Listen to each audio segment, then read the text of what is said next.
tayo sa chapter 14. If you remember, hinati po natin yun. Hinati ni Ed ng dalawang preaching. At hindi pa po tapos yun. Tatapusin natin sila ngayon. Pero it's just a continuation about dun sa mga nabanggit na ni Carding sa atin regarding sa Babylon and what it represents, what it symbolizes, especially sa panahon natin ngayon.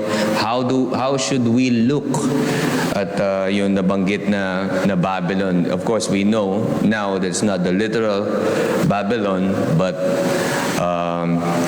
the principles and the ideals and the belief system of this world at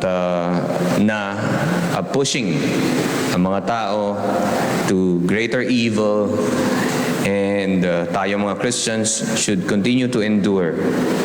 And that's the mark. Yun yung ating mark. Tayo yung 144,000. We have the mark of the Lamb. And we should endure yung mga ideals and mga principles ng makamundo. So, babasahin po natin, tatapusin na po natin yung chapter 14, verse 14 to the last verse, verse 20. And then, hilingin natin ang gabay ng Panginoon sa ating pag-aaral ngayong umaga. Let's read verse 14. Sabi, "Then I looked, and behold, a white cloud, and seated on the cloud one like a son of man, with a golden crown on his head and a sharp sickle in his hand.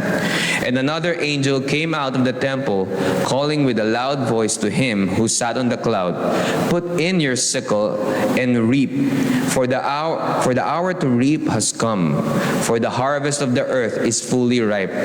So he who sat on the cloud swung his sickle across the earth, and the earth was reaped.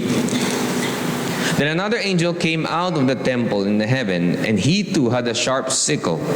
And another angel came out of the altar, the angel who has authority over the fire, and he called with a loud voice to the one who had the sharp sickle, 'Put in your sickle and gather the cluster from the vine of the earth, for its grapes are ripe.' So the angel swung his sickle across the earth and gathered the grape harvest of the earth, and threw it into the great winepress of the wrath of God.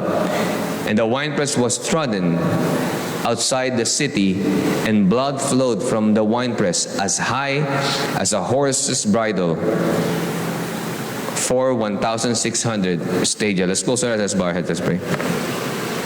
Dakilamin mo sa langit, Panginoon, once again, Lord, this morning, we praise you for your goodness and mercy, for bringing us here in the church, Lord, so we can worship together, study your word together, listen to your word. And as we listen to your word, Lord, may you truly speak sa inyong salita, Panginoon, at turuan nyo kami, Ama, through the limitations of our ability to understand, Panginoon. Gamitin niyo, Panginoon, yung aming emptiness, yung aming kahangalan, at minsan yung aming kakulangan, Panginoon, sa kakayahan mag-isip, Lord. Gamitin niyo ito, Panginoon. Fill us na kayo, Panginoon, ang makita, na kayo, Ama, sa kalagitnaan ng aming mga kahinaan at kakulangan, Lord. We as mortal beings trying to approach your holy word and just the vast knowledge from you, Panginoon, kaawaan nyo kami, kahabagan nyo kami. Make us understand, help us understand, Panginoon, help and teach us mightily through your word, Lord, what you want us to learn, especially, Lord, the encouragement from your word, from the book of Revelation, and us Christians na magkaroon ng mag-boost ito sa aming confidence as Christians, Lord, to continue living, enduring, and preaching your word through this evil generation, Panginoon, as the world grows deeper, worser sa mga kasalanan, Lord. May you help us as Christians, Panginoon. May you encourage us to continue pursuing holiness and righteousness, at may we give all the glory as we study ngayong umagang ito, Panginoon. Guide us through your word. This is our prayer in Jesus' name. Amen. So itong nakaraang linggo, we had heard news regarding kung familiar kayo doon sa yung mga sabongero, diba? Itong recent mga ano natin, yung mga sabongero na hindi alam na wala, missing, and then recently nakita yung mga buto-buto nila, putol-putol, nasa ilalim ng Taal Lake. So natagpuan sila doon, tapos of course sinisisi sila celebrity. Sino celebrity? Si Ato Ang tsaka si Gretchen Barreto ba? Na mastermind ng mga bagay na ito. Etong mga news na ito, parang of course we know, hindi naman to first time na ganito. If you remember, yung mga panahon kila Ampatuan, yung pinatay yung mga media men, na parang wala lang, parang manok na pinagbabaril, binuldoser, inilibing ng binako at nilibing lang ng lupa na parang wala lang, na parang walang ibang makakapansin. And these people are doing these heinous crimes na parang wala lang. No, of course, I don't know. They think no one is seeing them. Recently din, I've seen this news. I don't know when this happened, pero sa border, sa may Mexico, merong isang like officer sa toll gate, sa toll, na laging sine-check nila yung mga trailer. And isang babae na medyo may katabaan, na isa sa mga officer, napansin niya kasi na medyo nakabukas ng konti yung pinto ng trailer. Tapos pumunta siya sa likod, tapos hindi naman dapat niya i-check, pero dahil nakita niya nakabukas, naisip niyang i-inspect. So yung driver, sobrang aligaga. So napansin nung inspector din yun, nung officer. So lalo niyang in-insist na sisilipin ko. Wala nang nagawa yung driver, binuksan yung likod. Tapos nakita piles of dead children. Mga bata. Siguro mga 3 years old to 7 years old. Piles. Hindi alam kung ano yun. Nakita ko yung video mismo nung babae na halos himatayin siya sa panic, iyak ng iyak. Nakita niya kasi puro bata, punong-puno ng dugo, tapos puro bata. Kasi himatayin siya, na-news yun. Na-news sa parang ano nila talaga, community news nila. Tapos natapos na yung issue, parang hindi naman nasolusyon, hindi man nalaman kung saan galing yung mga bata. Siguro nahuli yung rider. After a few weeks later, nawala din yung officer na babae. Tapos like, I think after a few months, natagpuan din yung katawan niya na chop-chop. Then, chop-chop. Tapos may nakalagay na sign. Ito ang mangyayari kapag nakita mo yung hindi mo dapat makita. So, in relation to that, the world is just so evil. If we're gonna look deeper, it's minsan tayong mga tao, tayong mga Kristiyano, we don't really see yung reality outside of what we are observing normally in our days. Ano yung ba yung normal na araw natin? Maybe we go to work, maybe we go to school, sa mga bahay natin, sa community natin. Somehow, yes, may mga krimen, may mga crimes, may mga problema, pero we don't really see the reality, yung talagang kabuuan ng reality nangyayari sa mundo. And if we're gonna look further, deeper, ako po ay mahilig mag-search ng mga ganyan-ganyan minsan. And you will see how evil the world is. Of course, we always saying that Christ is reigning, and hopefully tayo ay nagagawa natin yung ating role. But we cannot deny kung gaano pa rin ka-evil ang mundo. At i-relate natin yan sa ating message ngayon in continuation with the Babylonian mindset and the principles of this world that drives yung belief system na yun. Ang title po ng ating sermon this morning ay The Harvest of Judgment. Makikita po natin yung symbolism, yung depiction na ipinapakita about pag-aani. So Revelation 14 to 20. Ang message po natin, the Lord Jesus Christ will return to reap the earth, gathering His redeemed and pouring out judgment on the wicked.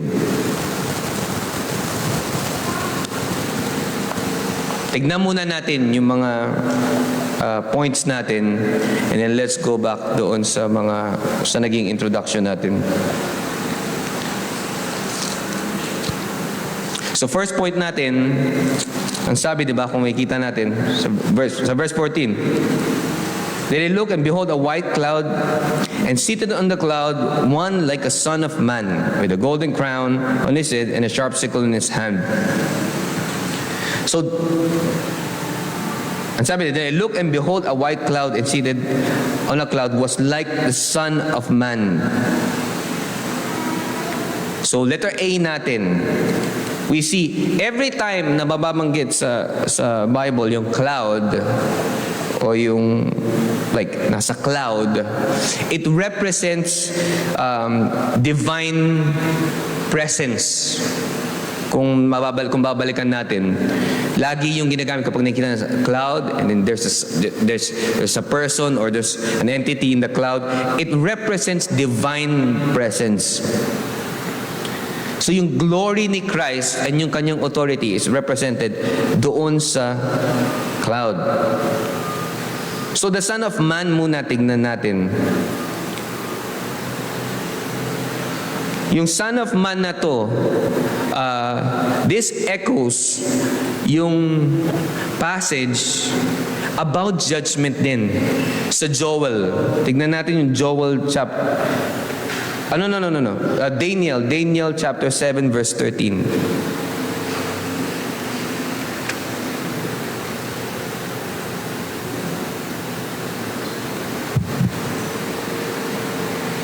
Yan. I saw in the night, sabi ni Daniel, ito rin yung vision din. Parang kay, if you remember,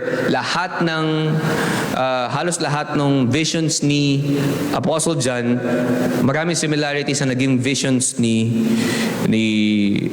Daniel. And again, if we're gonna look at it, of course, we can see that this is, yung banggit ko before, this is our coexisting reality kasi na binibigay kay Daniel, and ngayon sa pinag-aaralan natin kay Apostle John. Sabi, I saw in the night visions, and behold, with the clouds of heaven there came one like a son of man, and he came to the Ancient of Days and was presented before him. So it echoes that passage in prophecy and vision as well. Yun din yung ginamit at yun din yung nakita ni Apostle John. The Son of Man. It refers, of course, we know, it refers to the Messiah with everlasting dominion. Since the time of Daniel, revealing kay Daniel yung mga katotohanan, yung mga prophecies, na may truth din sa panahon nila at sa panahon ng mga sumunod, hanggang sa mga panahon natin, the Son of Man na nasa cloud is the same. Of course, we know the same Son of Man, which is who symbolizes the Messiah that have everlasting dominion. So again, yung white clouds, ang sinisimbolize ay divine presence and judgment. Tignan naman natin yung the golden crown. Di ba anong sabi? With a golden crown on his head and a sharp sickle in his hand. So the golden crown shows, of course, we know that Christ is King, a conquering King. And we know na itong pinag-uusapan natin ngayon ay are happenings or situations in the last days, in the end of times, na makikita natin. Pero in continuation, of course, it's happening right now. These are the last days. These are the end of times. Pero Christ is the conquering king. Christ is king. Christ is reigning. It's very clear. And yung crown na yun, yung golden crown, symbolizes yung paghahari ni Kristo. Despite sa nabanggit natin kanina of the evilness of this world. Mamaya makikita natin yan.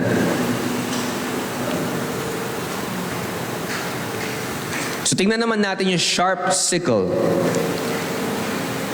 Anong sabi? With a sharp sickle in his hand. So, yung sharp sickle, ano ba sa Tagalog yun? Karit. Karit. Diba nakikita nyo yung mga, sa atin dito, ang itsura ng sickle parang sa Soviet. Ganun yata yun, diba? Tama ba yun? Parang sa Soviet Union. Yun yata ang sickle. Meron pa yung isa, yung mahaba naman. Reap. Sight naman yun. Sight, yun yung description. Nakikita nyo yung sa kay kamatayan? Sight naman yun, yung mahaba na gano'n. It's also being used, mas malawak. I don't know if it can be called sickle as well. I'm not sure. Pero ang alam kong sickle, yung maliit. Yung maliit na sickle, tapos pangtabas. Normally, ang mga farmers using yung sickle. Ang alam ko, ang gumagamit ng scythe, yung malalaki, yung naglilinis. Yung parang, tsaka yung mga, for bigger types of plants. Pero yung, specifically yung sickle for farming, yung grains, yung mga wheat. So yun yung sickle. But ginamit yung word na sickle. So the sharp sickle represents yung instrumento ng judgment. Judgment. Pero makikita natin mamaya. There are two tawag dito, entities na may sickle. Magkaiba din yung sickle nila. So it's not a literal tool but a symbol of decisive divine action. So that's what the sickle represents. O titignan natin. Let's not overcomplicate it. At least we know kung ano yung ibig sabihin ng mga symbolism. So kung i-review natin, yung Son of Man, we know that it's the Messiah. Yung white clouds symbolizes yung divine presence and judgment nung Messiah. The golden crowns shows na nag-ahari si Kristo, and we already know this. And yung sharp sickle represents yung instrument, yung ginamit, yung gagamitin niya for judgment. So titignan natin, i-reflect natin, si Kristo ay hindi lamang, makikita natin, di ba? The 14 verse 1 natin, look and behold on Mount Zion stood the Lamb with 144,000 who has his name and his father's name written on their foreheads. So he's the Lamb. Pero if we're gonna relate it doon sa mga first verses na binasa natin, Christ is not only the Lamb, but also the Judge, and His authority is final. And we can see that doon sa pagiging King niya. Point number 2 natin. So kanina,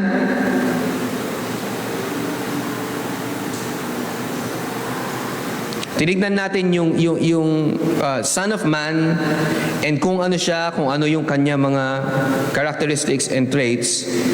Tignan natin yung first harvest. Verse 15 to 16, ang sabi, and another angel came out of the temple, calling with a loud voice to him who sat on the cloud, put in your sickle and reap, for the hour to reap has come. For the harvest of the earth is fully ripe. So he who sat on the cloud swung his sickle, imagine natin across the earth, and the earth was reaped. Anong sabi?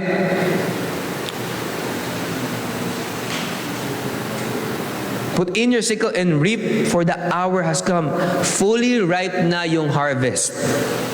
If we imagine that, kung picture natin, at siya yung, which is the Son of Man, nag-swing, and the whole earth, imagine that, imagine puro damo, or puro grain, and then nag-swing, and the earth, in that one swing, the earth was reaped.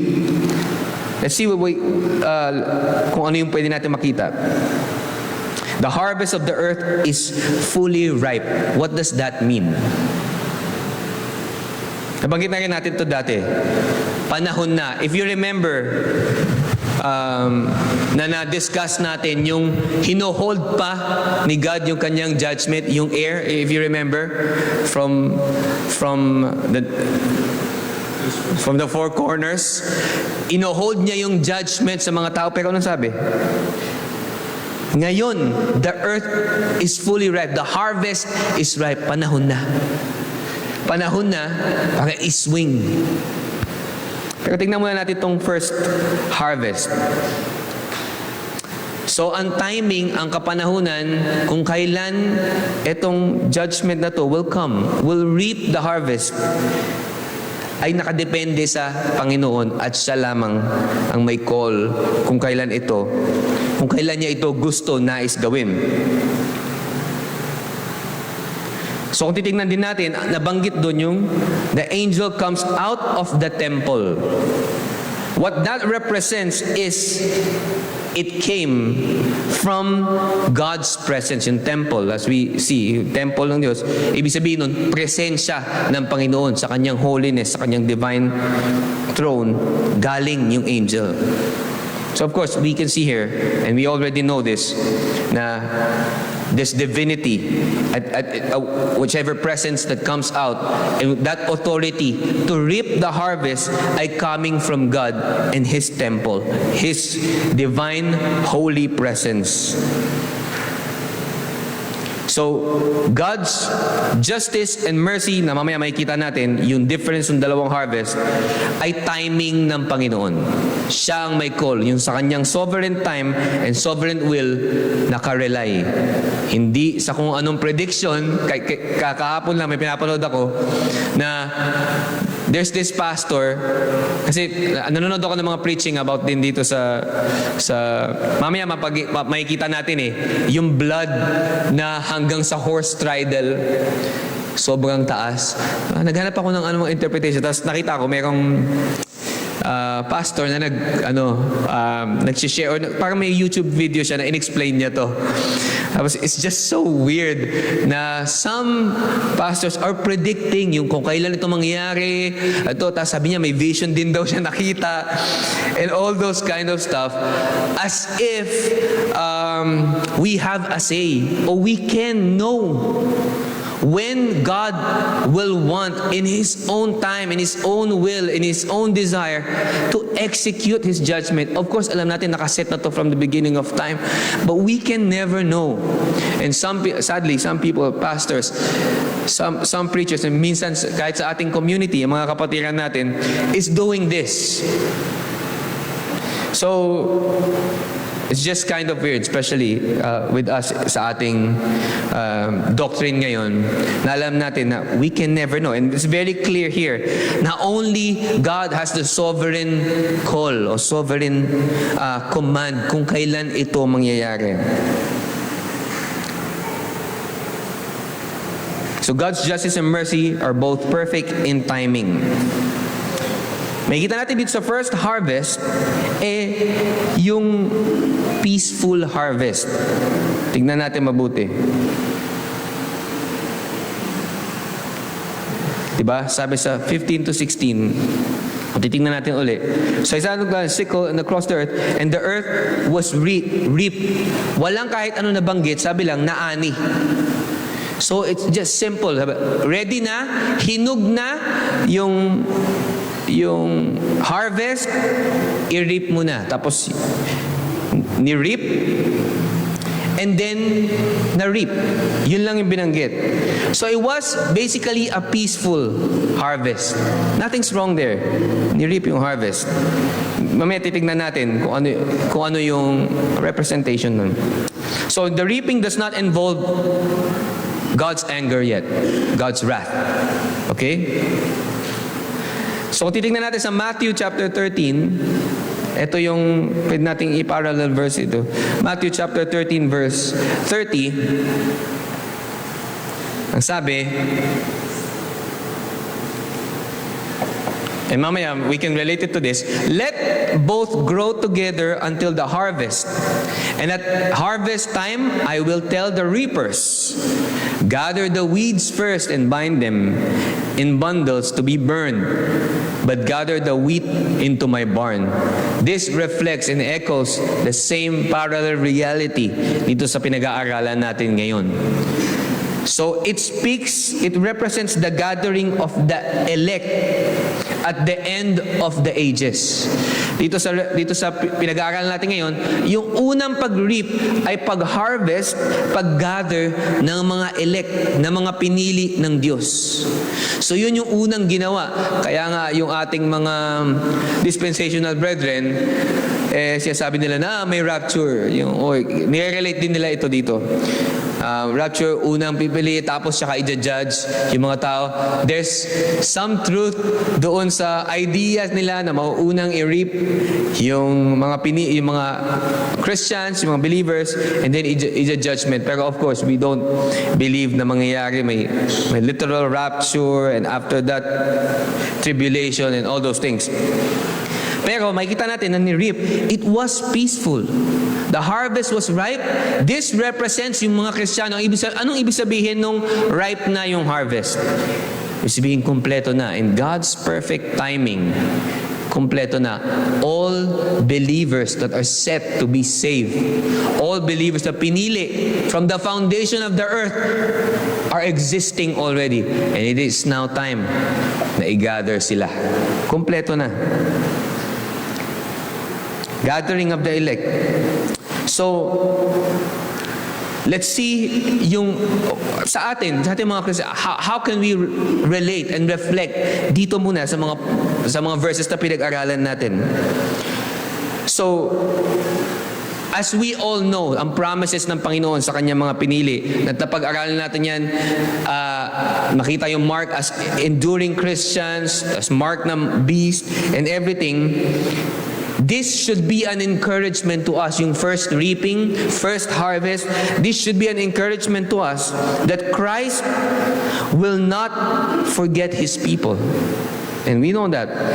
Every believer will be gathered by the hand of the Savior Himself. Lahat ng believers, so sinabing ripe na, ready na, lahat yun, kompleto na. At i-reap yun, i-gather ng Panginoon in the last days. Which could be any time, of course. Hindi natin kaya i-predict. So it should be an encouragement sa ating mga Kristiyano. Despite of all the struggles sa pag-aaral natin in continuation, yung Babylon that pursuing its power sa tao and even to the people of God, ini-influence tayo. We have to endure, and in those sufferings ay kailangan natin magpatuloy looking at the encouragement that Christ will not fail in His promise. Hindi siya magpe-fail sa kanyang pangako.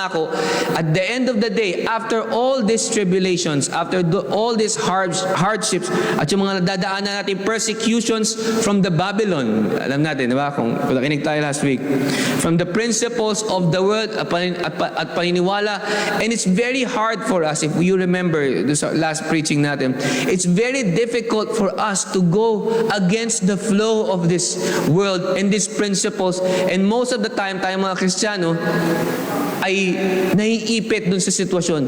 But we have this hope, we should have this encouragement na after all these things, the promise of God na hindi niya tayo iiwan, hindi niya tayo papabayaan, and He will keep us in His hands, ay pwede natin i-claim. And one day, ito na ang pinag-aaralan natin, He will gather us after all these things. Yung kanina na-share ni Carding, yung pinatay na Christian, it's okay. God will one day gather all of us, and there's going to be no more pain, no more suffering. So it should be an encouragement to us. We should be encouraged as Christians, as we always say na ang book of Revelation is an encouragement to us. An encouragement to us, but a warning. At yung ginagamit lagi ng mga ibang pastors, ginagamit yung book of Revelation para manakot. Let's do that today. Let's do that now. Tuloy natin. Our third point, the vintage of wrath. Mamaya, babalik tayo sa word na vintage. 17 to 20. So tuloy-tuloy na to. So then another angel came out of the temple. This is a different angel. Again, coming from the presence of God in heaven. And he too had a sharp sickle. And another angel came out of the altar. The angel who has authority over the fire. May isa pang angel who has authority over the fire. And he called with a loud voice to the one who had the sharp sickle. May command na naman to the one who has the sharp sickle. Put in your sickle, parehas nung sinabi sa isa, and gather the clusters from the vine of the earth, for its grapes are ripe. So mga grapes. So the angel swung his sickle across the earth and gathered the grape harvest of the earth, and threw it into the great winepress of the wrath of God. And the winepress was trodden outside the city, and blood flowed from the winepress as high as a horse's bridle for 1,600 stadia. The vintage of wrath. Ano ba yung ibig sabihin ng, when I was searching about wine-related stuff, o yung paggawa ng pinakamagandang klaseng wine, ang tawag pala sa magandang klase, yung highest form, purest form, and highest quality of wine, ang tawag pala vintage. Kaya pala yung mga gamit, pag tinatawag na vintage, kasi yung ibig sabihin kasi ng vintage, kaya nag-form yung highest concentration na yun of the goodest quality, of the highest quality. Ibig sabihin yung complete quality of the wine ay because intentionally, properly selected yung mga grapes na ginamit, yung clusters, yung mga grapes na ginamit, tapos may certain period of fermentation. Perfect time. Nakaset up lahat yun, nakaplano lahat yun, maayos na maayos, at alam nila kung nung mga gumagawa ng wines na kung kailan yung perfect. Tina-timing nila yun, and then pinapreserve nila yun. Perfect. Ang tawag doon, vintage. So ang title, yung third point natin, vintage of wrath. Bakit yun yung nilagay ko? Tignan muna natin. Gather the clusters, for grapes are ripe. Ito na po yung second reaping. Kanina, harvest of the elect. Yung mga pinili, kukunin ng Panginoon. After all tribulations, everything, the promise of God, He will fulfill. Promise ni Kristo ng kanyang cross, kukunin tayo. But, the second reaping is judgment. Another angel, another sickle, pero different harvest na. Ang i-harvest ngayon, kanina, mga believers, mga elect of God. Ngayon, ang i-harvest are the wicked, are the sinners. The grapes of wrath. Tignan po natin, Joel 3 verse 13. Joel chapter 3 verse 13 ang sabi. Again, similar coexisting reality and truth from the Word of God supporting ang mga passages.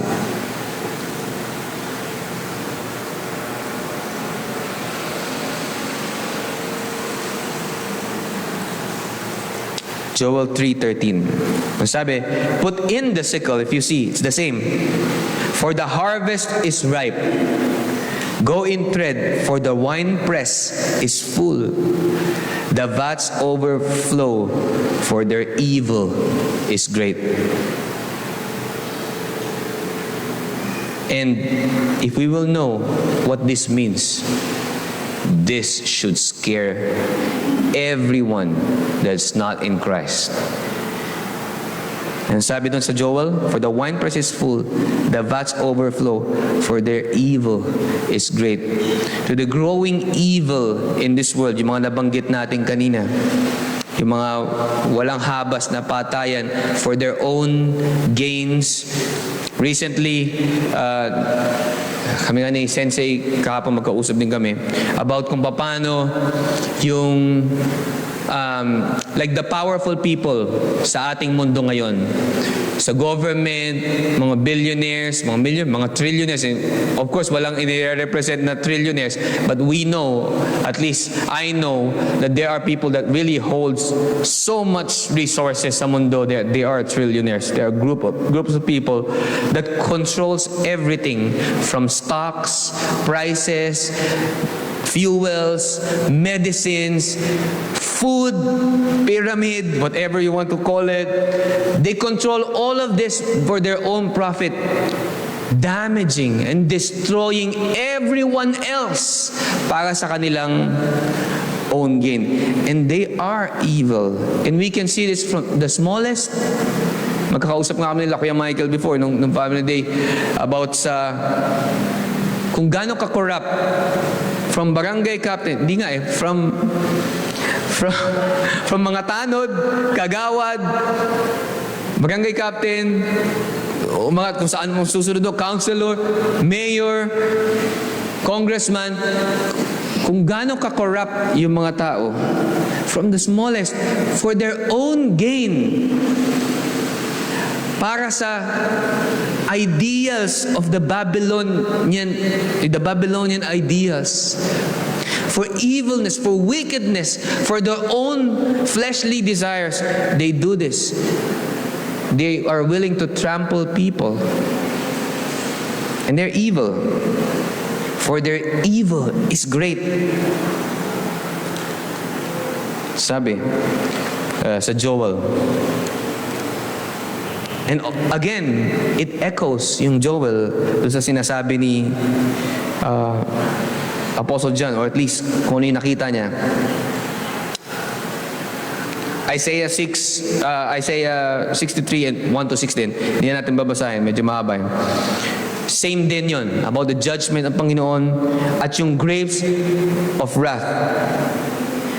The winepress of God's wrath. Yung letter B natin. We're gonna look at it again, sabi. Put in your sickle and gather the clusters, for its grapes are ripe. So swing and have sickle and gather the grapes for harvest earth, and through it in the great winepress of the wrath of God. Sabi nga, nabanggit natin kanina, yung vintage, yung process of brewing, of fermenting, of picking exactly what's to be needed, setting a timeline. It is the vintage, it is the full quality. And this is what I want to relate to this. Yung vintage means full quality, the highest form, the highest quality of the wrath of God. Yung kompleto, yung pinaka-highest form. Pero not hindi good, but the wrath. Of course, the wrath of God is still good, but I mean, not good for this second harvest. For etong mga tao na to, na binanggit dito. That's why I chose the word vintage. It represents yung completeness, again, the sovereignty of ng Panginoon, even to the non-elect, even to these non-believers. May pinili for great use, may pinili for garbage, may pinili for not so special use, for destruction. And these people are selected as well. As much as we want to deny, and some people want to deny this, ang sovereignty ng Panginoon applies to every living creature, to everyone. At ngayon nakikita natin, it also applies sa mga non-believers. Tignan natin yung iba pang details. And threw it in the great winepress of the wrath of God. Winepress, if you know what winepress is, yung dumudurog. Kung nanonood kayo ng mga mekos-mekos na mga Indiano, tapos yung mga inaapak-apakan, tawag din dun, pero ano yun, parang traditional. Of course, I don't know kung sa panahon nila, ano yung process, pero pinipiga din, kinakrush, dinudurog. Pero bakit ko nasabi yung inaapak-apakan? Kasi tignan natin. And the winepress was trodden. The word trodden, ang ibig sabihin mo yan, translates to Greek pateo. Ang ibig sabihin, trample. Trample sa ground. Yeah, trample. Kaya it came to my mind na baka yung wine, kasi alam ko yung traditional way of making wine, inaapak-apakan talaga. I've seen a lot of videos of old school videos, mga luma, na parang black and white pa nga, na inaapak-apakan talaga yung paggawa ng wine. Tinudurog, kinakrush mabuti. Kasi minsan pag press lang, lalo na ngayon, yung mga modern day presses lang, hindi nila nakukuha yung talagang lahat kadulu-duluhan madurog, mas mush talaga. Lalo na yung mga red wine, kailangan kasi doon kasama yung balat. Kaya yung nagiging red eh. Kasi just because of the color of the skin. So kasama yon. Bukod doon sa mga white wine pa. Pero yung mga greatest qualities of wine are almost always the red wines. Yung kasama yung balat. Tapos inusmush talaga mabuti. So I had that thinking na etong wine press na to resembles to the process of really trampling. Nilagay, tas inapak-apakan. The winepress was trodden outside the city. And look at this. And blood flowed from the winepress as high as a horse's bridle. Dugo. Dun sa winepress lumabas, dugo as high. Ang horse's bridle po, yung bridle, yung ginagamit to control the horse. Yung nasa ulo, tapos nasa bibig, tapos kinokontrol kaliwa kanan. Yun ang tawag, yun yung tawag na bridle. So imagine blood flowing na ganun kataas. Yung height siguro nun, mga roughly for average horse, mga siguro over 5 feet. Nakita niyo may mga horses, 1.5 meters yata. Basta horses bridle, yun yung standard nung yung taas. Matalaki yung mga kabayo, di ba? Minsan nga, sa atin, mas maliit tayo eh. Pero sa mga Amerikano kasi medyo mababa sa kanila. Pero sa atin, mataas. Imagine blood flooding as high. Tapos, as high as a horse bridle, for 1,600 stadia. Ano po yung stadia? Stadia is a unit of measurement po sa Rome. It's like kilometers. Mile, ganyan. Ang equal po niyan sa atin,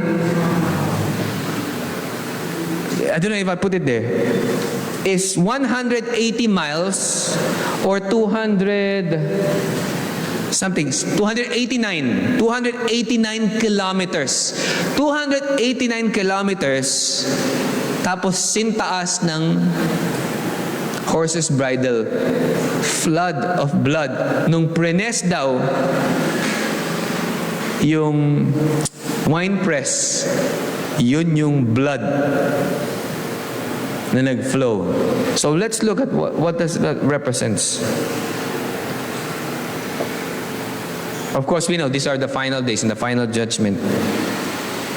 So yung pag-press na yun at pag-flow ng blood is symbolizing yung kompletong judgment ng Panginoon, yung complete wrath niya.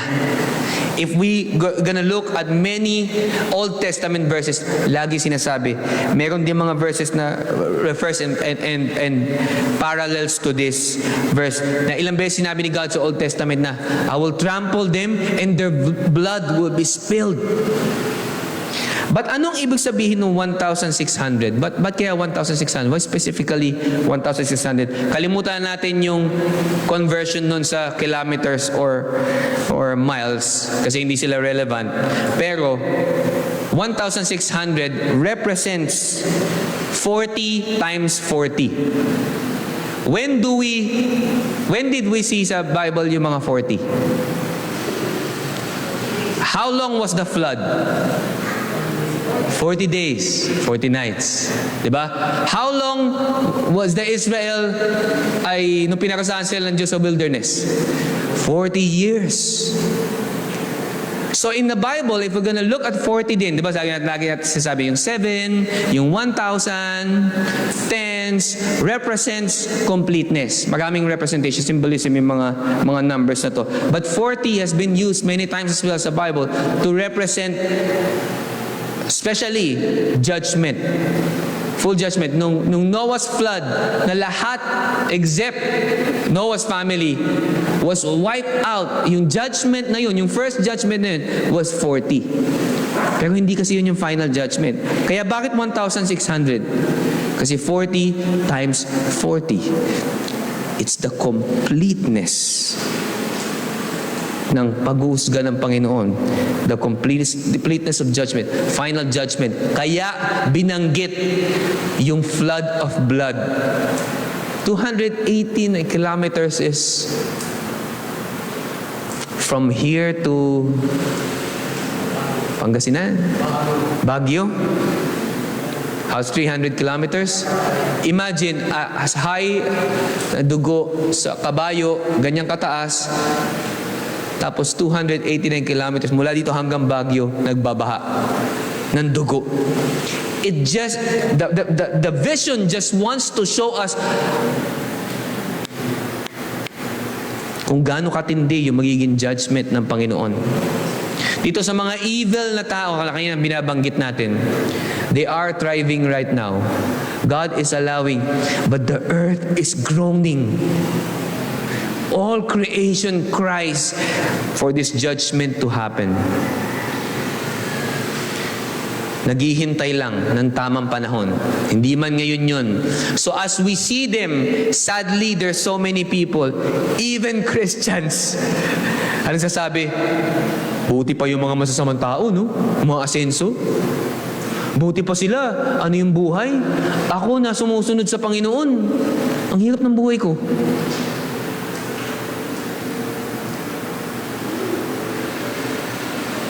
But let's see this, brethren. They can thrive. They're not thriving. Our God, our King is reigning. They're not thriving. They are in the losing end. We might see kung ano man yung meron sila na minsan kahit tayong mga Kristiyano, kinaiinggitan natin. Na parang, hindi ko din subukan yun. Sila masasamang tao.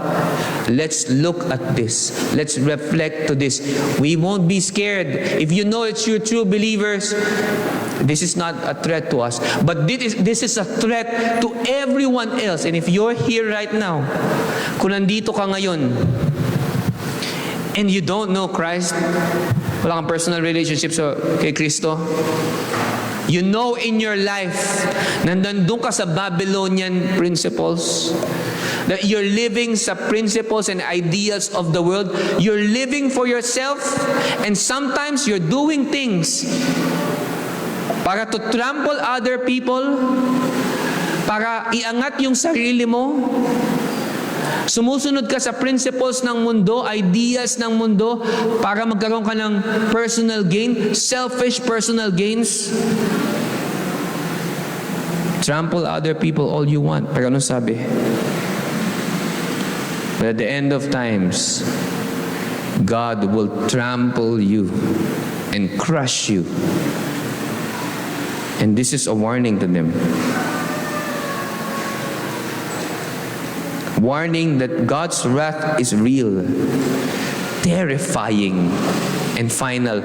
Kanina nakita natin, nakwento ko sa inyo, I don't have the picture ng mga bata na nakapile up sa loob ng trailer.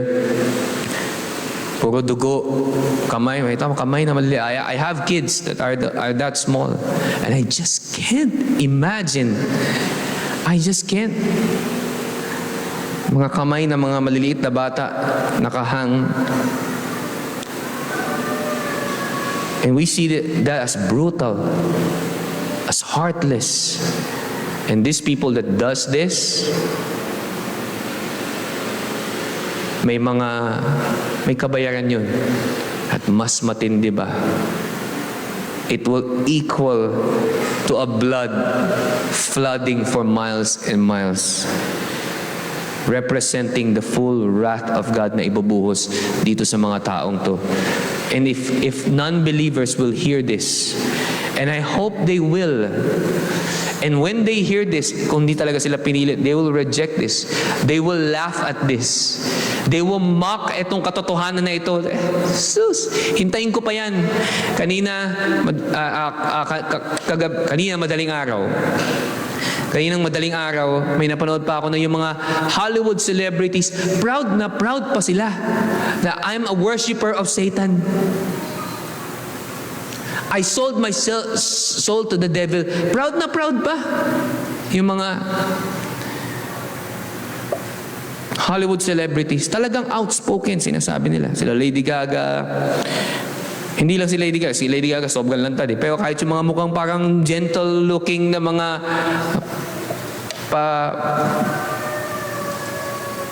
pa-cute na mga, sila din sinasabi nila that they sold their, nagkaroon sila ng deal with the ruler of this world. They will face final judgment. They will mock Christ and His truth to the very end. They will continue sinning. They will continue killing kids. They will continue killing people. They will continue doing things, scamming people, and all those things. All these sinners will continue doing it.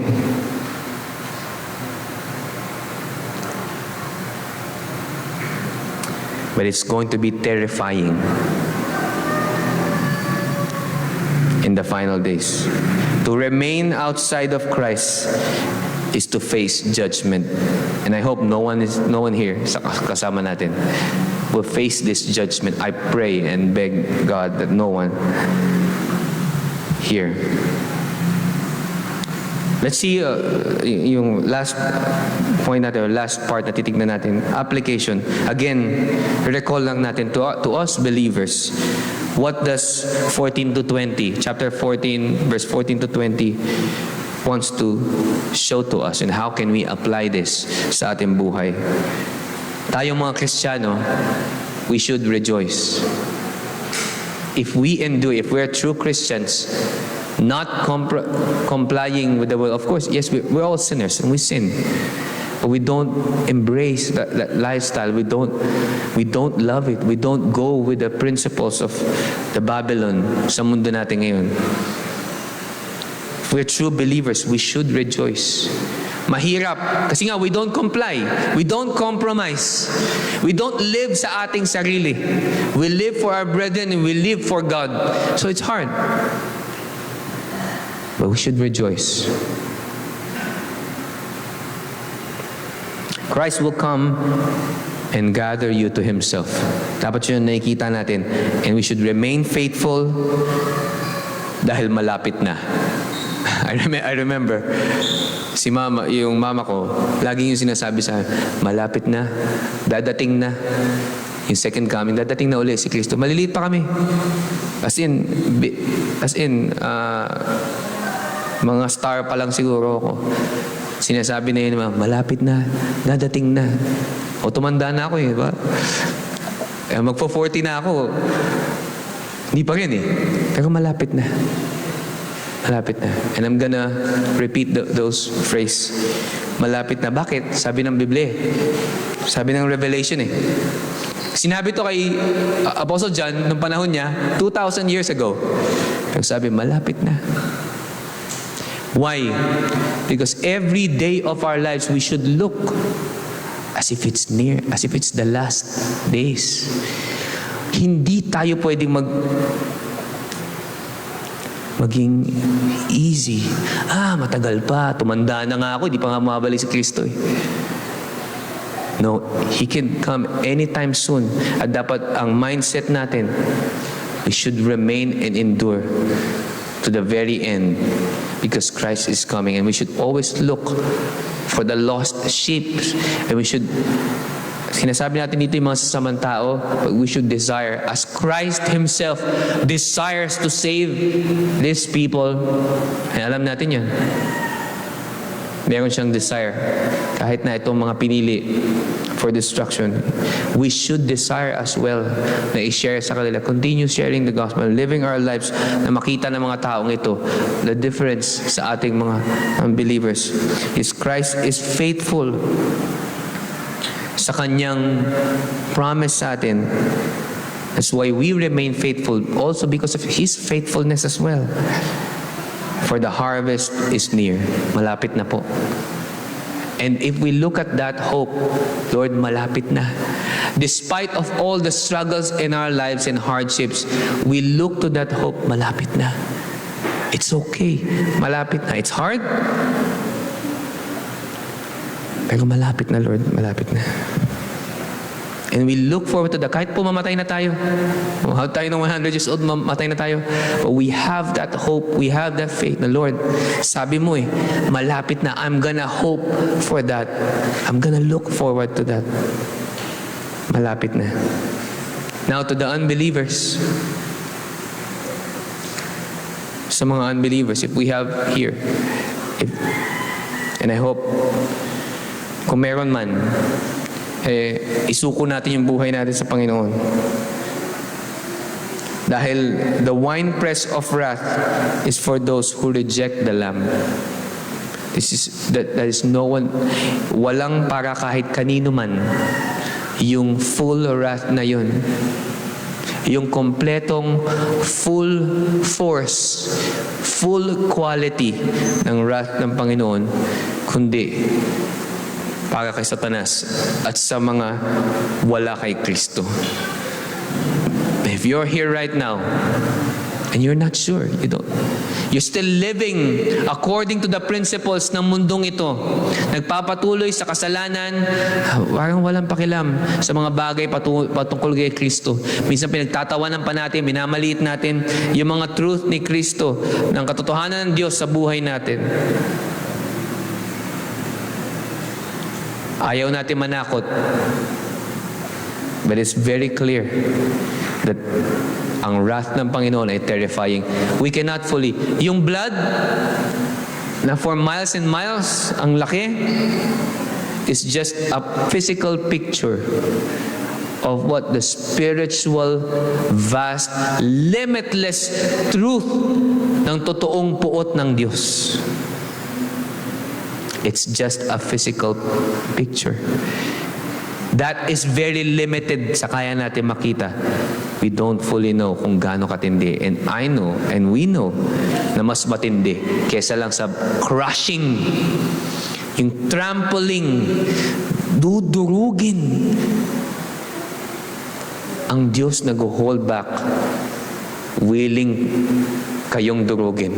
If you're not in Christ, dudurugin kayo ng puot ng Diyos. Dudurugin kayo at bubuhos ang dugo nyo, not just the physical, but your spirit is going to be crushed in hell forever. And I hope you see this. And I hope you hear this. Sana it does not apply to anyone here. But kung meron man na hanggang sa dulo ng iyong buhay, you won't surrender your life to Christ, I'm telling you right now, the wrath of God will crush you.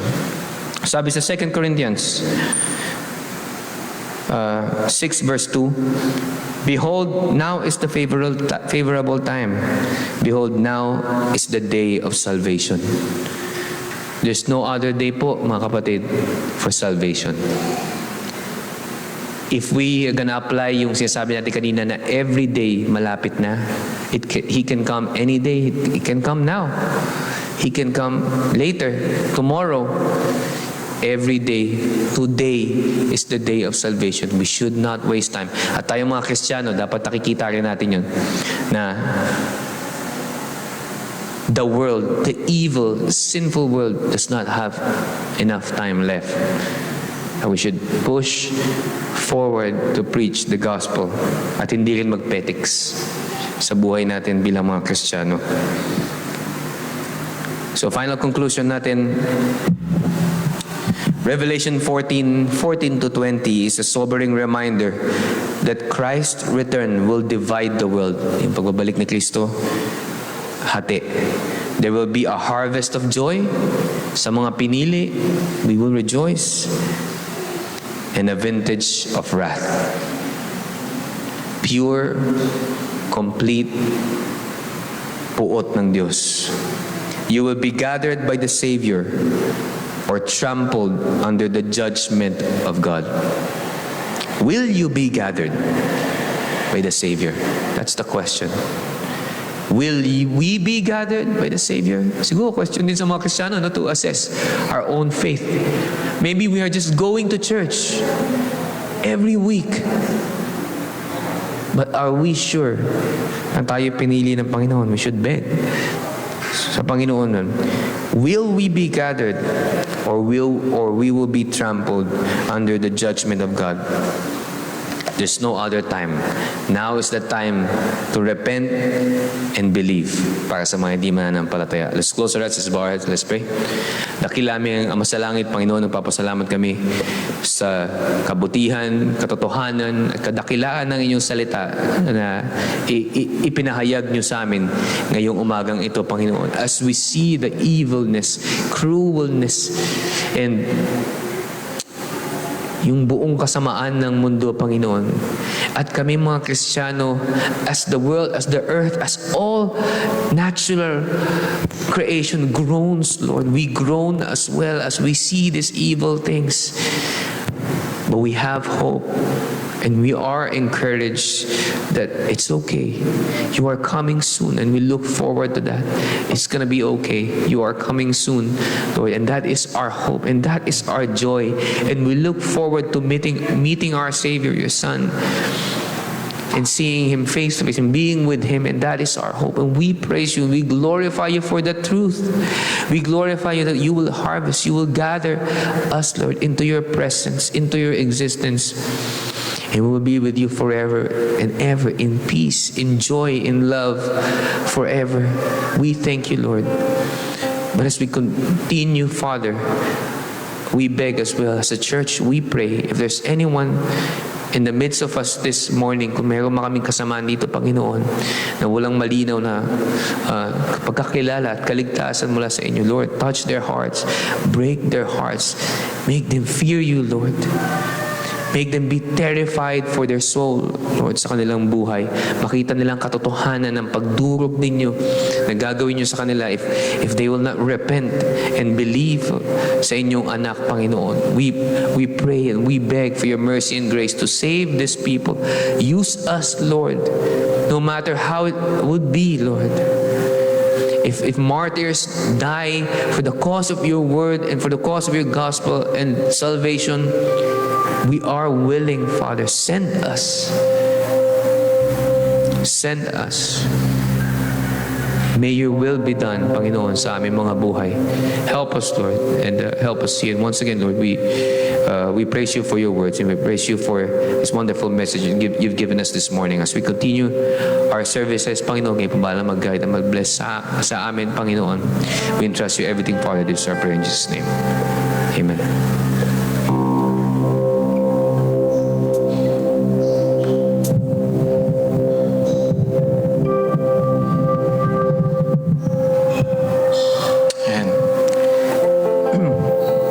Say good, tayo tumayo po tayong lahat.